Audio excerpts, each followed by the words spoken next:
ನಮ್ಮ PSIರವರು ಮತ್ತು ಸಿಬ್ಬಂದಿ ಮತ್ತು ನಾವೆಲ್ಲ ಸೇರಿ ಸುಮಾರು 4100 ಸಸಿಗಳನ್ನ ನಟ್ಟು ಅವಕ್ಕೆಲ್ಲ ಪಾಲನೆ ಪೋಷಣೆ. ನಾನು ರಮೇಶ್ ಚಂದ್ರಶೇಖರ್ ಅವಜಿ, ಸಿಪಿಐ ಗ್ರಾಮೀಣ ವೃತ್ತ ವಿಜಯಪುರ.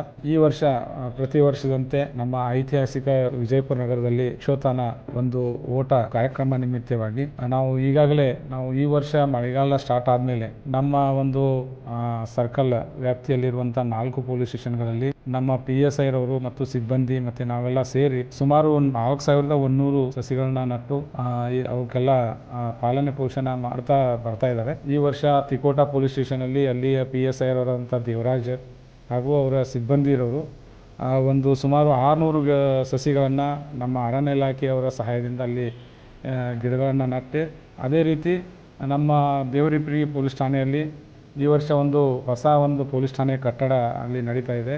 ಆ ಒಂದು ಪೊಲೀಸ್ ಠಾಣೆ ಕಟ್ಟಡ ಹಿಂದುಗಡೆ ಸುಮಾರು ಒಂದು 4 ಎಕರೆ ಜಾಗದಲ್ಲಿ ಸುಮಾರು 2000 ಸಸಿಗಳನ್ನು ಈಗಾಗಲೇ ಅಲ್ಲಿ ಈ ವರ್ಷ ಪ್ರಾರಂಭದಲ್ಲಿ ಜೂನ್ ತಿಂಗಳಲ್ಲಿ ಅರಣ್ಯ ಇಲಾಖೆ ಒಂದು ಸಹಕಾರದಿಂದ ಅಲ್ಲಿ ಗಿಡಗಳನ್ನು ಹಚ್ಚಲಾಗಿದೆ.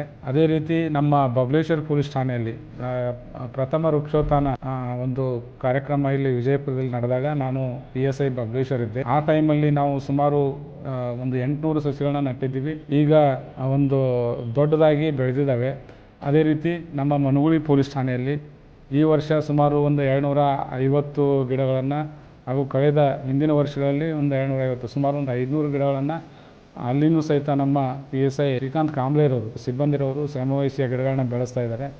ನಮ್ಮ SP ಸಾಹೇಬರ ಒಂದು ನಿರ್ದೇಶನದ ಮೇರೆಗೆ ನಾವು ಎಲ್ಲ ಕಡೆನೂ ಆ ಗಿಡಗಳನ್ನ ಹಚ್ಚಿ ಪಾಲನೆ ಪೋಷಣೆ ಮಾಡ್ತಾ ಇದ್ದೀವಿ. 4 ಪೊಲೀಸ್ ಸ್ಟೇಷನಲ್ಲಿ ಈ ಗಿಡಗಳು ಹಚ್ಚಿ ಏನು ಪಾಲನೆ ಪೋಷಣೆ ಮಾಡ್ತಾ ಇದ್ದಾರೆ ನಮ್ಮ PSIರವರು, ಆಮೇಲೆ ಸಿಬ್ಬಂದಿರವರಿಗೆ ಹಾಗೂ ಆ ಗಿಡಗಳನ್ನ ನಮಗೆ ಕೊಟ್ಟು ಸಹಕಾರ ಮಾಡಿದಂಥ ಅರಣ್ಯ ಇಲಾಖೆಯವರಿಗೆ ನಾನು ವೈಯಕ್ತಿಕವಾಗಿ ಧನ್ಯವಾದ ಹೇಳಕ್ಕೆ ಇಚ್ಛಪಡ್ತೀನಿ. ಅದೇ ರೀತಿ ಈ ವರ್ಷ ಡಿಸೆಂಬರ್ 7 ಒಂದು ವೃಕ್ಷೋತ್ಥಾನ ಓಟ್ ಏನಿದೆ, ಆ ದಿವಸ ನಾನು ವೈಯಕ್ತಿಕವಾಗಿ ಮತ್ತು ನನ್ನ ಕುಟುಂಬದೊಂದಿಗೆ ನಾನು ಭಾಗವಹಿಸುತ್ತಿದ್ದು, ಅದೇ ರೀತಿ ನಮ್ಮ ಸರ್ಕಲ್ನ ಎಲ್ಲ ಅಧಿಕಾರಿ ಸಿಬ್ಬಂದಿರವರು ಹೆಚ್ಚಿನ ಸಂಖ್ಯೆಯಲ್ಲಿ ಭಾಗವಹಿಸಿದ್ದೀವಿ. ನೀವು ಸಹಿತ ಎಲ್ಲರೂ ಭಾಗವಹಿಸಿರಿ ಅಂತ ಈ ಮೂಲಕ ತಮ್ಮಲ್ಲಿ ಮನವಿ ಮಾಡಿದ್ದೀವಿ.